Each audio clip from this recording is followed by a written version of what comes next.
Well, hello, my fellow Americans. It is now the 7th of July, and today, from the Rhine Report, I want to speak to the bitter struggle and war and rebellion currently being conducted by the lower and intermediate courts in the American judiciary against its own Supreme Court, a court controlled by an ugly, mean spirited, and ideologically dedicated group of six fascists, and worse, in black robes that religiously follow the scenario provided us by the Project 2025 and its plot to redefine American democracy, transforming it from a balanced separation of powers political entity into a society run by an imperial president and his kleptocratic cronies, a virtual Orwellian 1984. And let's face it, we have already crossed that Rubicon.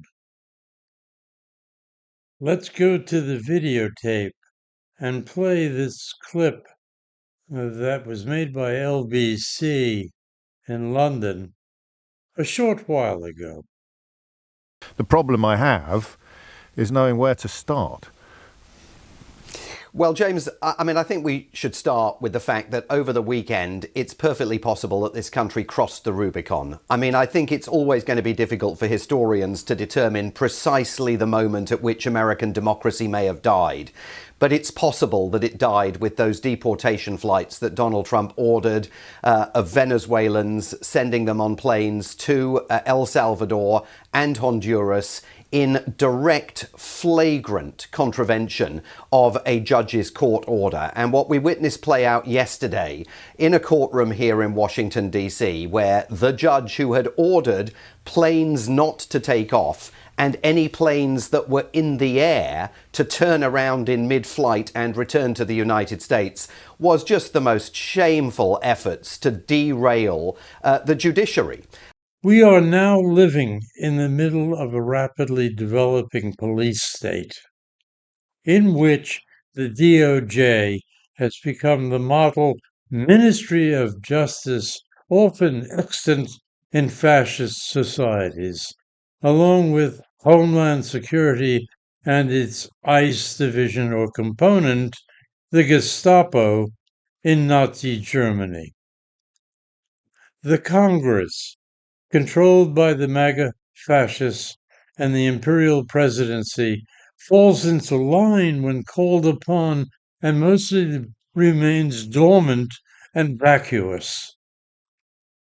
Government agencies and departments devoted to the public interest and the public welfare and the public good lay shredded and denuded, condemned to have become a mere recent memory buried in the dusts of time.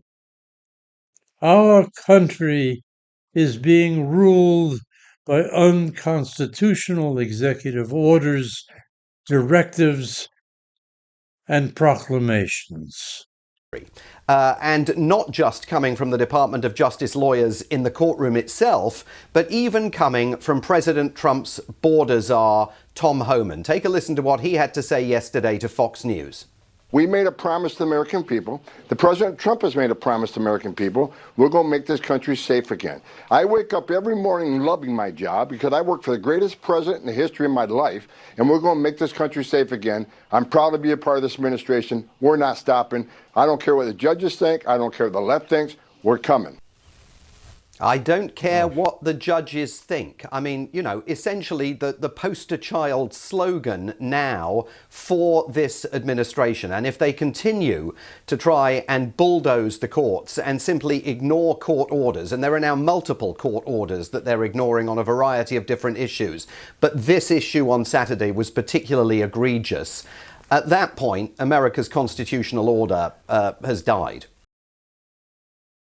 Going on with this review of our current state of affairs, let it be said that people, including citizens and legitimate immigrants or green card holders, are being swept up off our streets by masked men in battle gear without proper judicial warrants or identification of any kind, and thrown into monstrous detention camps, and worse, deported without due process to foreign prisons in dangerous and distant lands.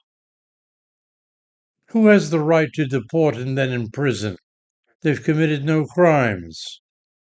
Constitutional birthright citizen is being challenged with the prospect of the regime charging forward, suggesting removing the status of naturalized citizens and even those of us born here, if it believes that to be merely a discretionary and arbitrary disposition of the AG, that they present a national security threat to the United States, however invented, but happily deferred to by the Supreme Court of the United States.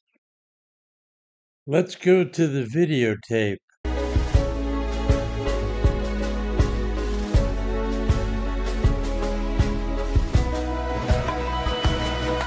It's Sunday, July 9, 2025. I'm Anthony Davis. Welcome to the Weekend Show, where we make the time to consider the news of the week. You can support my work and independent journalism at patreon.com/5minutenews. Our guest today is a veteran, former federal government executive, a comedian, author, host of the podcasts Muller, She Wrote, The Daily Beans, Unjustified, and Clean Up on Aisle 45, amongst others. Dr. Alison Gill, welcome back to the Weekend Show. It's great to see you, Anthony. Thanks for having me. We have a lot to talk about. You're so good at kind of explaining the complexities, certainly of the legal aspects of some of these decisions, that it seems the Supreme Court is pretty much aligned, or certainly 6 members of the Supreme Court certainly aligned with Donald Trump, and they're singing off the same hymn sheet. The latest news is that they've supported his attempt to limit lower court orders that have so far blocked his administration's ban on birthright citizenship, in a ruling that could strip federal judges of a power that they've used to obstruct many of Trump's orders nationwide. Waking up to this news a couple of weeks ago was pretty terrifying for due process, the rule of law. Tell us where you think this could go. Well, I think, having watched some other experts like Chuck Rosenberg, Professor Murray, Leah Littman, Steve Vladeck weigh in on this, it seems very dangerous. It seems to gut one of the guardrails that we have in the lower courts. So I was on a press conference call with the plaintiffs in the birthright citizenship case earlier today. And I had them explain to me the difference between a nationwide injunction and what they filed within an hour, like they had it ready to go after the Supreme Court ruling came down. And the difference is now we have to rely on class action, right? Because otherwise you could only find relief for the specific plaintiffs in the case. Only injunctions can be issued for them. And so when you seek a putative class, like, for example, in the Alien Enemies Act case, anyone right now, there's something called the Seacoat class, which is anyone who was deported on March 14th or 15th under the Alien Enemies Act and is being held at the prison in El Salvador. That's the putative class, and so they have a class action suit. And the reason that many plaintiffs were utilizing nationwide injunctions and asking for nationwide injunctions as opposed to class actions is because over the years, the Supreme Court has really kind of they've made it harder to file class action suits. You have to meet 4 very kind of high standards. All the people have to be similarly situated, et cetera. And Steve Vladeck actually wrote about this in his very, very informative One First blog about the difference between nationwide injunctions and class actions, kind of anticipatorily expecting the Supreme Court to come down with this ruling. So CASA and those plaintiffs have filed now a class action and have asked a lower court to certify the class of people that, people born in the United States under birthright citizenship. And they expect to be able to achieve that. But now this puts it on the individual plaintiffs to find lawyers and have the money to get a putative class together and file class action lawsuits. And I've heard it referred to as patchwork rights. What if somebody is part of a closed adoption, for example, and doesn't know who their mother is and their real mother isn't on their birth certificate? How does that impact them in this new era of patchwork rights? But more broadly, Anthony, I think the concern is we don't have a lot of guardrails left in the United States. Congress, as we know, is feckless. The executive has been taken over by the oligarchs. And now they're trying to chip away at the judiciary. And this is one way that they can do that, leaving basically everything up to the executive or Donald Trump, but also the Supreme Court kind of funneling all of the judicial power up to itself. And so sort of not a unitary executive theory, but a unitary judicial theory, sort of, so to speak. Can I ask you a slightly strange question? I'm struggling to keep up. It's one of the reasons that we've been in touch off-air over the last couple of days. We haven't talked as much, perhaps, as we should have done about the Colombian student who has been locked up and who is now enjoying words of support from, I'll read one. I am a Jewish student at Columbia. Mahmoud Khalil is one of the most upstanding people I have ever met. All sorts of testimonials coming in for this chap who also worked for the UK government in Syria. You mentioned Voice of America. You didn't mention, because there isn't time and room, the fact that the US Director of National Intelligence, Tulsi Gabbard, is retweeting far-right propagandists claiming that organisations like Voice of America and Radio Free Europe produce and disseminate far-left propaganda hostile to conservatives in Central European countries. You've brought to our attention today, in passing, the evictions of officials from the Peace Institute, and you've begun by describing to us what is, however you dice it, an attack upon the rule of law. How are you not drowning, Simon? Well, it is very, very difficult to keep up. I mean, every day feels like a full week. But the important thing to underline, James, is that is deliberate strategy. The whole plan was to flood the zone with high velocity change in order to prevent the media from keeping up. And the media here, the Fourth Estate, has essentially collapsed. Yeah. But really to try and stop the courts from acting with any kind of rapidity to halt these efforts in their tracks. When you invade the US Institute of Peace, which, by the way, was congressionally created in 1984 in the Reagan era, when you close that down, well, by the time the courts rule and say, oh, actually, you didn't have the power to do that, we require you to reverse this decision, it'd be way too late. They'll already have taken the signage down off the building. The employees will all be gone. So this is a deliberate strategy to seize control of the state, sublimate the role of Congress, sublimate the role of the judiciary, and to do it as rapidly as possible in order to knock everybody onto the back foot.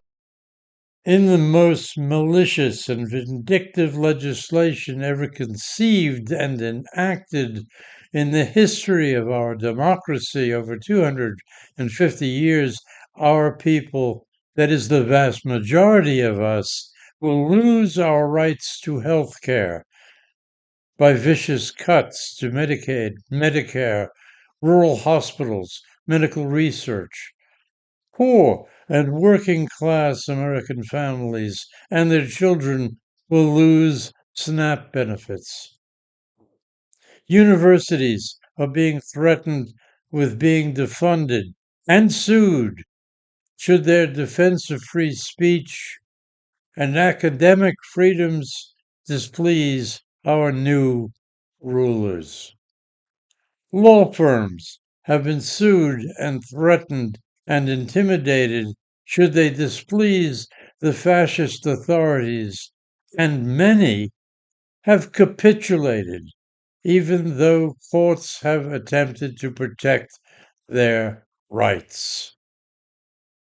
Of course, the state propaganda apparatus has also been initiated through the compliance of Fox News, spreading outrageous lies and disinformation mirroring the Nazi Germany model. The military has absolutely invaded our civilian streets in defiance of time-honored federal law and constitutional safeguards by way of posse comitatus and the states' rights of our federalist system.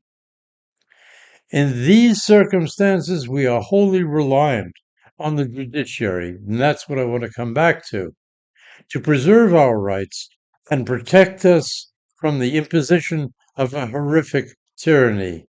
And therein lies yet another gigantic problem, as on the one hand, the Supreme Court has endorsed fascism, and on the other hand, the lower courts have in the main fought against fascist control of America.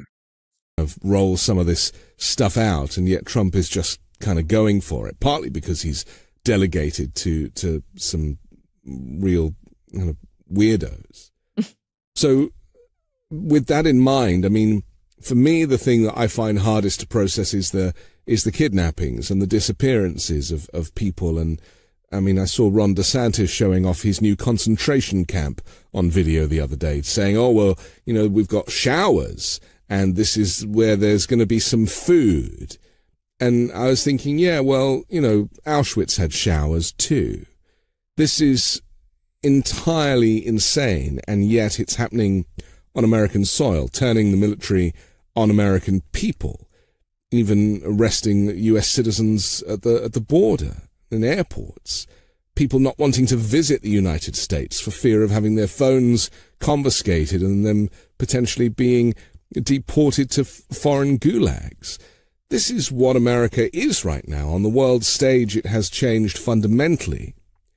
And yet the trajectory doesn't seem to be, the snowball effect doesn't seem to be any sign of slowing down. This is only kind of growing, and you know, with the Supreme Court ruling, it kind of adds to it. The ball is gigantic now. And it's unlikely that Donald Trump is the mastermind behind this plan, isn't it, still? Or does that make me sound naive? He's certainly the man signing the executive orders. I mean, there's no question about that. But the executive orders are being prepared for him. And there was a written plan for this that Donald Trump on the campaign trail denied any knowledge of, Project 2025. They are implementing Project 2025 to the letter, which is why a growing number of observers here think that the correct prism through which to view this government is not to think of this as a Republican administration.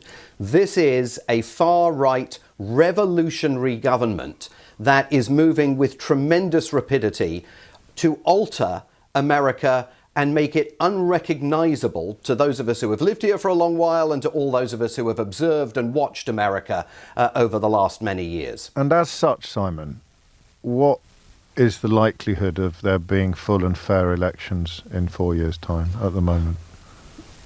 I think it's very hard to see that is necessarily going to happen. I mean, there's been all of this excitement about, you know, Rahm Emanuel, the former ambassador to Japan, mayor of Chicago, Pete Buttigieg. They're thinking of running for the Democratic Party's presidential nomination in 2028. And the commentary here is rooted in the notion that 2028 is going to be a normal election cycle. I think it's hard to imagine that that's necessarily going to be the case, and it's hard to imagine next year's midterms will necessarily run along traditional lines. Judges such as Judge Boasberg, Zenas, and Murphy, to name but a few, of every private political persuasion or disposition, taking the conservative constitutional scholar Judge Michael J. Littig, as an example, have been handing down decisions to thwart the authoritarian and unconstitutional actions, orders, and directives of the Trump dictatorial regime, having to find workarounds to the Supreme Court decisions often made from an infamous shadow docket that does not allow for legal briefs to be offered up, oral argument, and persuasive opinion of the decision. This shadow docket that imposes these severe fascist orders, making the jobs of the trial courts and the courts of appeal below to administer justice almost impossible. This is not a judicial tension. It is an absolute rebellion and war by the mainstream of the American judiciary against its own Supreme Court that has made Trump a king, a man above the law, untouchable, by granting him absolute immunity. So there we have it. This is a discussion you don't often hear on social media, and I'm glad to have been able to make it for you. Cheers.